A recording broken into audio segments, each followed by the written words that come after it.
بسم اللہ الرحمن الرحیم۔ گمنام ہیرو کے معزز ناظرین السلام علیکم۔ دوستو لائک ضرور کر دیا کریں، شکریہ۔ آئیے چلتے ہیں کہانی کی طرف۔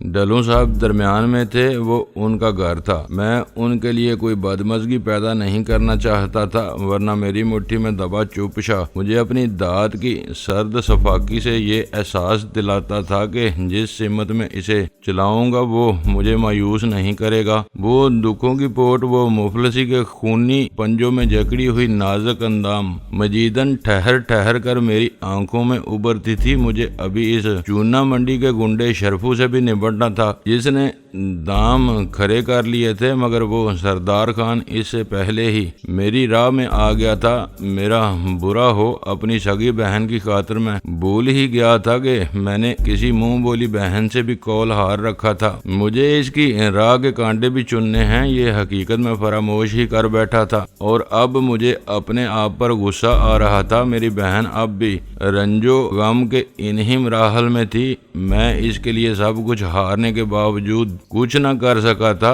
کہیں اس کی وجہ مجیدن تو نہیں تھی، کہیں اس مظلوم کی بد دعا تو مجھے نہیں کھا گئی تھی، اس نے کہیں آسمان کو تو نہیں پکار لیا تھا۔ میں جو اب تک اتنی ساری محنت کے باوجود بے نیل و مرام پھر رہا تھا، تو اس کا سبب وہ مجیدن تو نہیں تھی جس کے دکھوں کے ازالے کے لیے میں اب تک کچھ بھی نہ کر سکا تھا۔ میں جو اب تک دھول کی رسی بٹتا رہا تھا، تو اس کی وجہ یہ تو نہیں تھی کہ میں نے جتنے بھی زخم دیکھے تھے اس کے اندمال کے لیے میں کچھ بھی نہیں کر سکا تھا۔ آپ جانتے ہیں کہ وہ لوگ کون تھے جو چودھری صاحب کی جان لینا چاہتے تھے؟ چودھری امتیاز نے پوچھا۔ جی مجھے ایک آدمی نے بتا دیا ہے، مجھے امید ہے کہ ڈلوں صاحب ان کی اچھی طرح مالش کر دیں گے، ان کا تخم ہی ختم کر دیں گے۔ ہاشم صاحب وہ ملک رحمت علی تو چیز ہی کچھ نہیں ہے، وہ بنیے کی اولاد۔ امتیاز نے بڑے دبنگ لہجے میں کہا۔ یہ سب کام ہاشم صاحب ہی کریں گے جناب، اور کس میں اتنا دم خم ہے؟ ڈلوں صاحب نے کہا۔ میں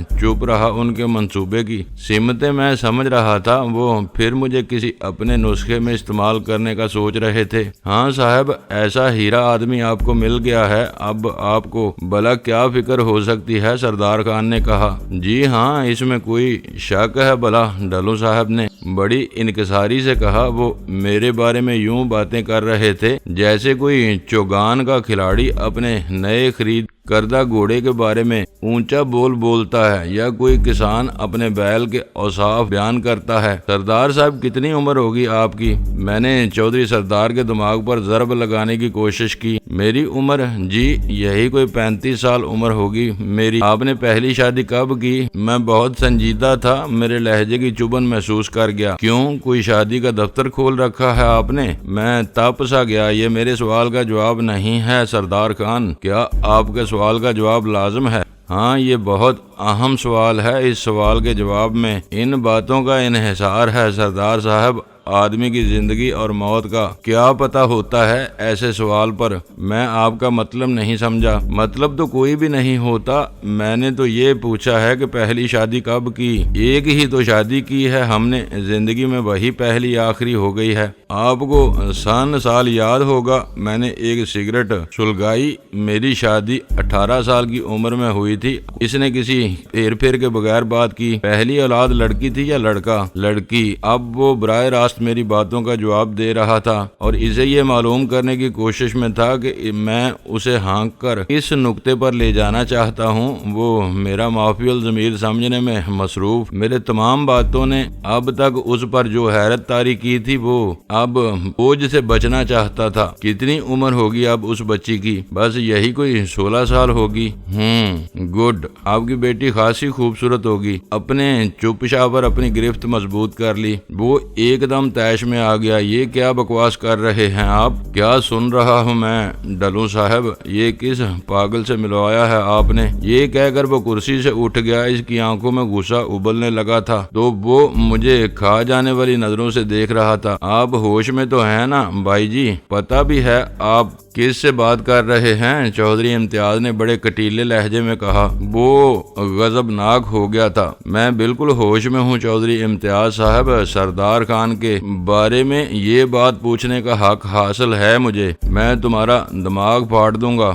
تم نہیں جانتے ہو میں کون ہوں؟ سردار خان گراتے ہوئے بولا، یہ کیا ہو رہا ہے بھائی، میری سمجھ میں تو کچھ نہیں آیا۔ ہاشم صاحب سے بات کریں، یہ ہمارے معزز مہمان ہیں، علاقے کے سب سے بڑے ذمہ دار ہیں، آپ سے بھی بڑے۔ میں اب بھی بالکل مطمئن بیٹھا تھا اور میرے چہرے پر پھیلی ہوئی اطمینان کی رت انہیں حیران کیے دیتی تھی۔ یہ بڑے چھوٹے کی بات نہیں ہے ہاشم صاحب، یہ ہمارے مہمان ہیں، ہمارے گھر آئے ہوئے ہیں۔ یہ میں سمجھ رہا ہوں ڈلوں صاحب، میں نے کوئی شراب نہیں پی رکھی ہے، مجھے ان سے کچھ پوچھ تو لینے دیں۔ کیا پوچھنا چاہتے ہو تم؟ آخر تم ہو کون ہمارے منہ لگنے کی؟ تمہیں جرت کیسے ہوئی؟ ہم تو تم ایسوں کی آنکھیں نکلوا دیتے ہیں۔ تم نے سمجھا کیا ہے مجھے؟ آپ نے اچھی سزا تجویز کی ہے میرے لیے اور مجھے بھی اچھا راستہ دکھایا ہے آپ نے، مگر میں پوچھتا ہوں کہ آپ کی بیٹی خوبصورت ہے نا؟ میری یہ بات سنتے ہی اس نے اپنے پستول کی طرف ہاتھ بڑھایا، مگر میں اس سے پہلے ہی اپنا چوپشا اس پر تان لیا۔ اتنی تیزی ٹھیک نہیں سردار خان، بہتر یہی ہے کہ میری بات کا اطمینان سے جواب دو۔ یاد رکھو میرا نشانہ کبھی خطا نہیں جاتا اور یہ بندے کو بے آواز مارتا ہے۔ سردار خان کا ہاتھ جہاں تھا وہیں رک گیا۔ امتیاز کی حیرت کے مارے آنکھیں پھٹی جاتی تھیں اور ڈلوں صاحب تو یوں ہو گئے جیسے ان پر سکتہ طاری ہے۔ یہ سراسر زیادتی ہے ڈلوں صاحب، میں آپ کی وجہ سے اسے کچھ نہیں کہہ رہا، ورنہ میں کرسی سے اٹھا اور تان کر اس کے سامنے جا ٹھہرا۔ اس کا پستول میں نے کھول سے نکال لیا۔ ورنہ کیا کرتے تم سردار خان؟ بیٹھ جاؤ اور میری بات کا جواب دو، جو پوچھتا ہوں وہ بتاؤ، بیٹھ جاؤ۔ یہ کہہ کر میں نے اس کا پستول جیب میں رکھ کر اسے گریبان سے پکڑا اور جھٹکا دے کر کرسی میں دنسا دیا۔ آپ بھی بیٹھ جائیں چودھری امتیاز صاحب، کبھی کبھی آدمی کے حساب کتاب کی گھڑی اچانک ہی سر پر آ پہنچتی ہے، بیٹھ جائیں۔ یہ ڈرامہ میری سمجھ میں نہیں آ رہا ہے ہاشم صاحب، مجھے کوئی غلط قدم اٹھانے پر مجبور نہ کریں، یہ میرے معزز مہمان ہیں۔ مجھے افسوس ہے ڈلوں صاحب، مگر میں صبر نہیں کر سکتا۔ یہ فیصلے کی گھڑی اچانک میرے سامنے آ گئی ہے، میں رک نہیں سکتا۔ آپ سے میں صرف انصاف چاہتا ہوں۔ ڈلوں صاحب میرے پہلو کی کرسی پر بیٹھے تھے، انہوں نے سامنے بیٹھے اپنے دونوں مہمانوں کو بڑے بے بسی کی نظر سے دیکھا۔ ان کی سمجھ میں کچھ نہیں آ رہا تھا، تل ملا کر بولے، آخر کس گھڑی کی بات کر رہے ہیں آپ؟ کیا قصور کیا ہے آپ کا؟ آتے ہی آپ نے انہیں ذلیل کرنا شروع کر دیا ہے۔ ان کا ہاتھ اتنا دبایا کہ چٹک اٹھے، پھر ان پر آپ نے طنز شروع کر دیا۔ آخر آپ چاہتے کیا ہیں ڈلوں صاحب؟ بہت پریشان تھے۔ میں یہ چاہتا ہوں کہ یہ میرے سیدھے سادے سوالوں کا سیدھا سادہ جواب دیتے جائیں۔ آپ کا سوال کسی بھی شریف آدمی کے لیے قابل برداشت نہیں ہے، مگر ان کے لیے ہونا چاہیے میرے بادشاہ۔ یہ اس کتاب کو خود کھول چکے ہیں جس میں یہ سوال سب سے پہلے پوچھا جاتا ہے۔ کیا مطلب؟ میں اب بھی کچھ نہیں سمجھا ہوں۔ اب آپ کب سے جانتے ہیں انہیں میں بہت دنوں سے جانتا ہوں ڈلوں صاحب۔ ان کی یہ نورانی صورت البتہ میں نے آج دیکھی ہے اور آج ہی وہ فیصلے کی گھڑی بھی آ گئی ہے۔ مجھے ان سے بات کر لینے دیں۔ میں اس لب و لہجے میں آپ کو اپنے مہمانوں سے کوئی بات کرنے کی اجازت نہیں دے سکتا، ڈلوں صاحب نے فیصلہ کن انداز سے کہا۔ پھر میرے کوٹ کی دائیں جیب میں ہاتھ ڈال کر انہوں نے سردار خان کا پستول نکال لیا۔ بولے، کسی شریف آدمی کو اس کے ہتھیار سے محروم کرنا مردانگی نہیں ہے۔ یہ پستول میں انہیں واپس دے رہا ہوں۔ یہ کہہ کر انہوں نے سردار خان کو اس کا پستول دے دیا۔ وہ اپنے ہتھیار کو اس کے خول میں رکھ کر اٹھا اور بولا، چلیں چودھری صاحب، میں یہاں ایک منٹ بھی نہیں بیٹھنا چاہتا۔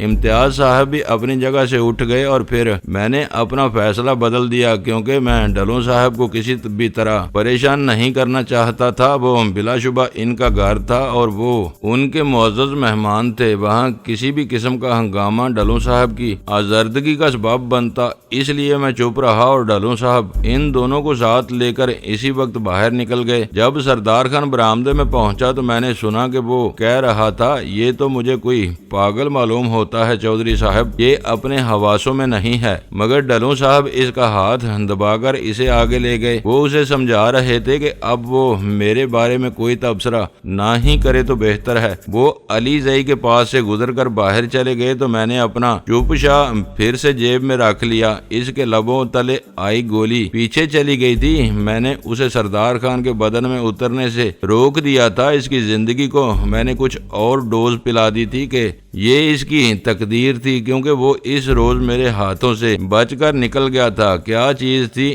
وہ جس نے اس کو یوں وہاں سے زندہ سلامت اٹھ جانے کا موقع فراہم کر دیا تھا؟ اس سوال کا جواب مجھے نہیں مل رہا تھا، اور مجیداً مجھے اس کمرے کے ہر ذرے کے آئینے میں ہر سو فریاد کناں نظر آتی تھی۔ میں نے بہت رخ بدلے، ذہن کو بہت موڑا، ہر شے سے اپنی آنکھیں بند کر لی، مگر وہ ہر طرف تھی، ہر سو تھی، اور اس کی وہ اندھی یلغار مجھ پر مسلسل جاری تھی۔ مجھے فرار کی کوئی راہ نہ ملی تو میں بے بس ہو کر بستر پر ڈہ گیا۔ میرے دل میں شکستہ اور پابریدہ آرزوؤں نے دومگ دبا مچا رکھا تھا۔ یہ کیسی بے بسی تھی! وہ سردار خان میرے سامنے بھی آیا، مجھ سے ایک تلخ و ترش مکالمہ بھی کر گیا، مگر میں اسے سمجھا بھی نہ سکا کہ اس نے مجھے جو زخم دیا ہے اس نے مجھے کس حد تک اذیت پہنچائی ہے۔ میں ایک بار پھر بستر سے تڑپ کر اٹھ گیا۔ غسل خانے میں جا کر میں نے اپنی جلتی ہوئی آنکھوں پر پانی کے چھینٹے مارے، اپنے الجھے ہوئے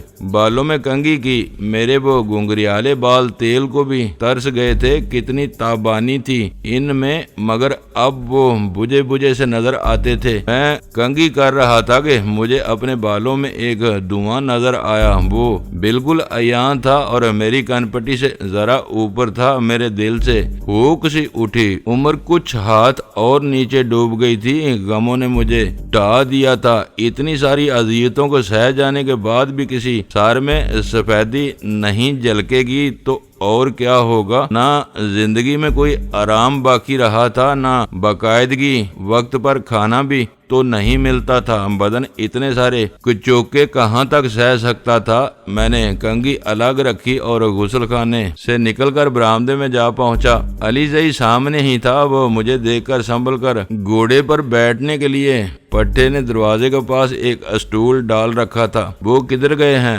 خان؟ وہ تمہارے چودھری صاحب، وہ ادھر دوسرے مہمان خانے کی طرف گئے ہیں، صاحب کے کام ہے۔ کوئی اور بھی مہمان خانہ ہے ادھر؟ جی، بڑی بڑی لوگ آتے ہیں نا تو وہ ادھر بیٹھتی ہے، ادھر تو بڑی بڑی لوگ آتی ہی رہتی۔ وہ برکت یا شفیع ادھر سے گزرے تو اسے میرے پاس بھیجو۔ یہ کہہ کر میں پھر کمرے میں جا بیٹھا۔ یہ کیسی خود مختاری تھی جس کے فریب میں انسان صدیوں سے مبتلا چلا آ رہا ہے۔ کس کو خبر تھی کہ یہ صبح اتنی لہو رنگ ہوگی؟ میں تو اس خون خرابے کے لیے چوگوٹ نہیں آیا تھا۔ وہ شوکت جسے میں نے جیل کے اندر کئی بار نظر انداز کر دیا تھا، جس کی ان گنت جاتیاں لوگ اس لیے سہ گئے کہ وہ بہت ہی چھٹا ہوا اور ہتھ چھوٹ بدماش تھا، اور سب کی اس سے کور کسر دبتی تھی۔ اس نے جیل کے اندر دہشت پھیلا رکھی تھی۔ میں نے بھی اسے للکارنے سے ہمیشہ گریز کیا تھا، کیونکہ میں جانتا تھا کہ اگر وہ میرے سامنے آ گیا تو اس کا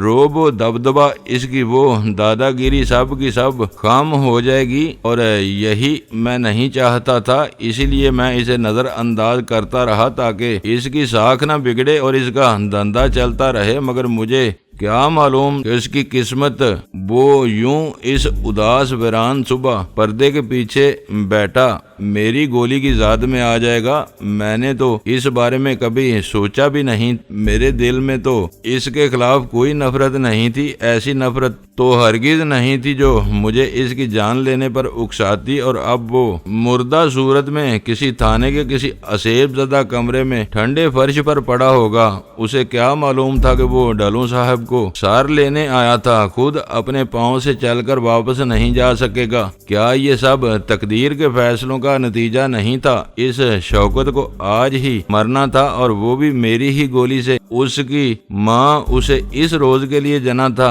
کوئی بات میری سمجھ میں نہیں آتی تھی، اور میں بستر پر بیٹھا سگریٹ پر سگریٹ پھونک رہا تھا کہ اس سے ذہن پر بڑی سوچ کی دھول تحلیل ہو جاتی تھی۔ شفیع کوئی 1.5 گھنٹے بعد میرے پاس آیا۔ یار تو کدھر نکل گیا تھا؟ وہ ڈھلوں صاحب کہاں ہیں؟ وہ تو صاحب جی پتوں کی گئے ہیں۔ وہ بندے جو مارے گئے تھے وہ ان کے